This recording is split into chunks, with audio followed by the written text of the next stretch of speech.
Yo, what's up, Army brothers, man? This is your commish.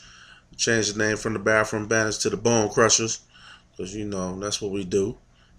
We crush people, and so do my Patriots. No Brady, no Gronk, no Deion Lewis, no problem. Went there and crushed them Cardinals, and then came on back home, get ready for Miami Dolphins. Going to eat some fish.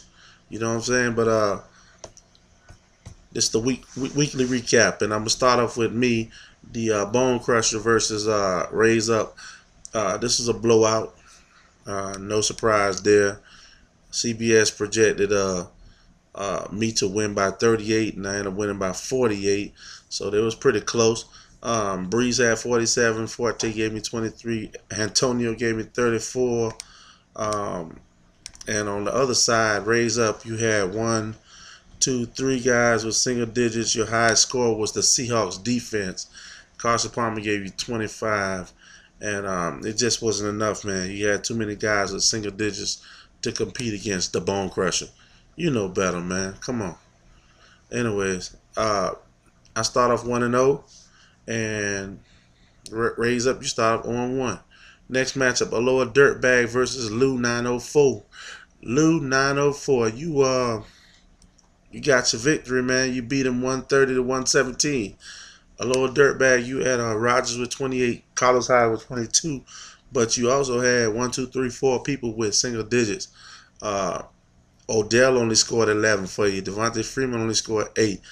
On the other side, Lou had Cam and Danny Woodhead with 24 points, and he didn't have a lot of standout performances either, but it was enough to beat you, basically. So Lou started off 1-0, and a lower dirtbag, you start off 0-1. Next matchup, we got Jack and Jokers versus Memphis Badass. I mean, Bad Boys. And Smitty, once again, you fucking your homeboy, man. I mean, you could have made it a close game. You didn't have to make it a blowout. You could have kept it a little close. You could have pulled the dude and sat Green down in the second half. You could have did something. Green scored 40 points for you, and you really, other than Green, you really didn't have no standout performances. Everybody was pretty much under 20 points. Now on the other side, Jack and Jokers, you had Sneed with 36, but the problem was you had Adrian Peterson only give you 3 points. Jared Cook only gave you one. Hauschka gave you 4 points. You have four dudes with single digits, and that was the problem. So you start off on one, and Memphis Bad Boys, you start off 1-0. Next matchup, we got Howard versus the Chosen One. Howard, come on, man. That's your last name. That's what they call you in the military. Please change your goddamn name, man. It shouldn't be Howard, bruh. Change your team name, bruh. Come on, man. Anyways, Howard versus the Chosen One. This was the biggest deficit of the week. This was the biggest blowout of the week. The Chosen One lost by 70 points. Howard had the high score of the week individual, which was Andrew Luck with 51. He also had DeMarco Murray 22, and the Vikings defense gave him 33. Everybody else had double digits. He didn't have a single performer scoring single digits. On the other side for Griff and the Chosen One, Winston had 36, Doug Baldwin had 24, and then you had 5 people with single digits. So that just weren't gonna cut it, man. You start off 0-1, and Howard, you start off 1-0. Next matchup is, I think they were trying to do this like the real NFL. You got the two dudes that played in the Super Bowl playing the first game of the season.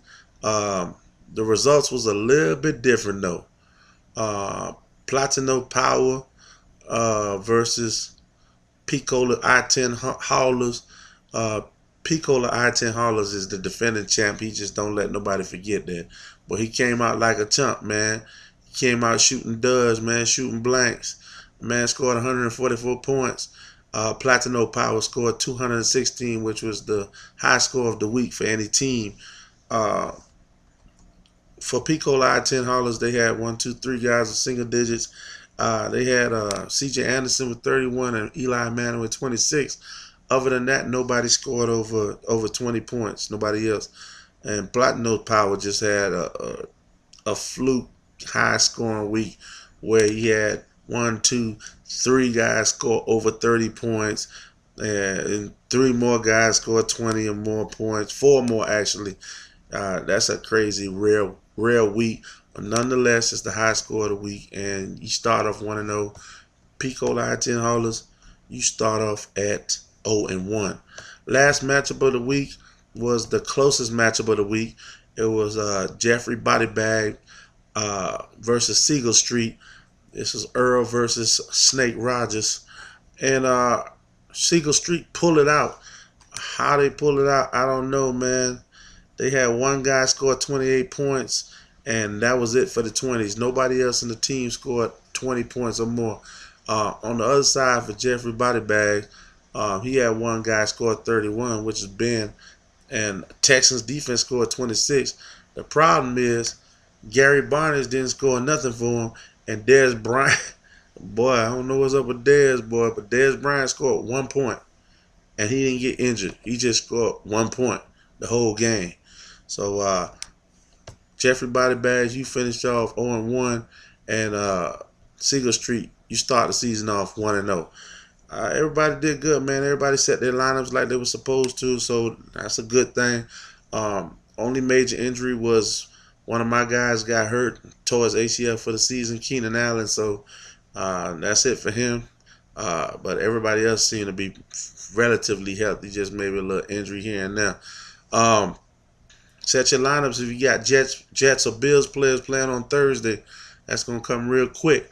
So y'all don't forget, if you got a Jets or Bills playing on Thursday, set your lineup on Wednesday. All right, man. Good luck. Bone Crusher out.